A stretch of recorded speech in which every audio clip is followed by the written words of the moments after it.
Legends, what's going on? So today let's talk about my first 5 mods I'd do to a brand new 4-wheel drive, and let me know what you would do, your first top 5, what you'd do to your new 4-wheel drive if you just went and picked it up from the dealership. See if it compares to my first 5 top mods.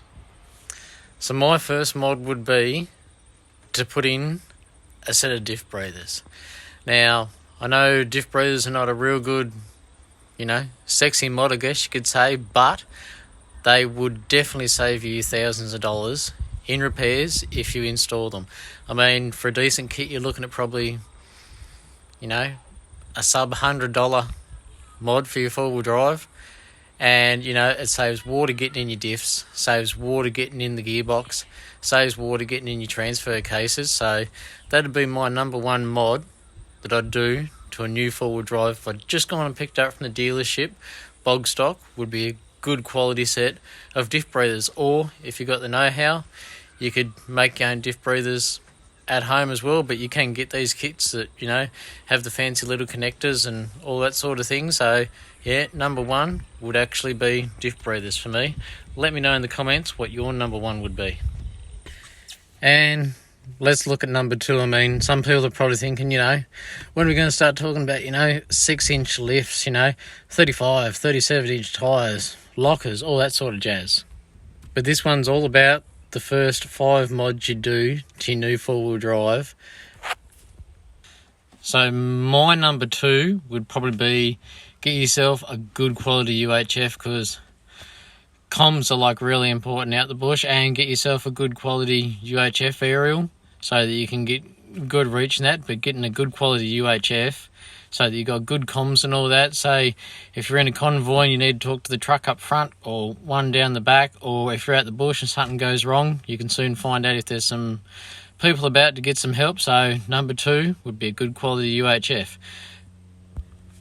And then number 3, if you're going to go and do some touring around on the weekends and stuff with your family, if you haven't got 6-inch lift and 35s and you're only, you've just picked up your new vehicle, it's pretty stock. So the third thing I'd do is get yourself a real good set of tyres. Now, tyres come down to what terrain you're going to be driving, whether are you going to be doing more, town stuff, a little bit of stuff on the weekend, you'd probably chuck on a set of all-terrains.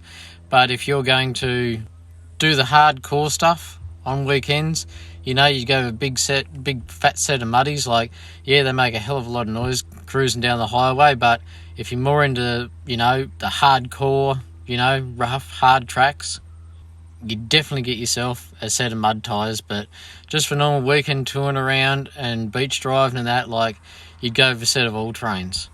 Me personally, I don't run all-terrains, I run a mud tyre, but I do more off-roading than what I do on-road with my 4-wheel drive. So yeah, number 3 is get yourself a set of good quality tyres, depending on what sort of, to suit the terrain that you'll be driving and how often you go off-road and all that. So let me know in the comments if that third mod would be you, what sort of tyres you would run. And don't forget to subscribe to the channel as well, because there's a lot of good stuff coming up as well. So let's get on to number 4.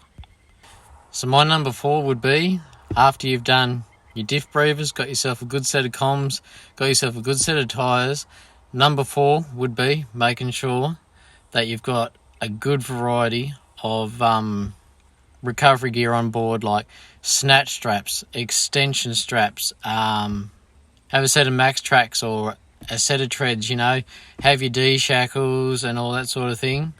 Because having that, you never know when you're going to need it. Or if you're cruising along in the convoy, or you see somebody else out and about while you're out driving around, you can help those people and help them get out of trouble. It's having a bit harder of a day. So yeah, my number 4 would be definitely a good recovery kit. And number 5 would be definitely getting a bull bar. So we could sort of call this my first top 6.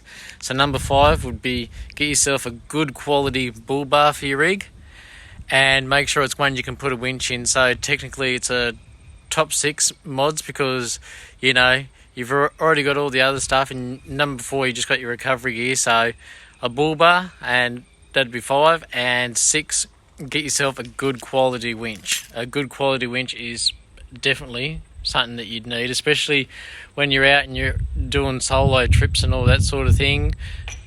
Because if you've got a winch on board, that winch, that's only got to pull your vehicle out just once. And if that pulls your vehicle out once, it's paid for itself, because otherwise without that winch, you could be stuck there for hours or even days if nobody knows that you're even out there. So let me know in the comments, what are your top 5 mods you'd do to a brand new vehicle that you've just gone and picked up from the dealership. So that's my first top 5 mods I'd do to a 4-wheel drive when I've just picked up from the dealership. This one here, she's already got some of those mods already on it.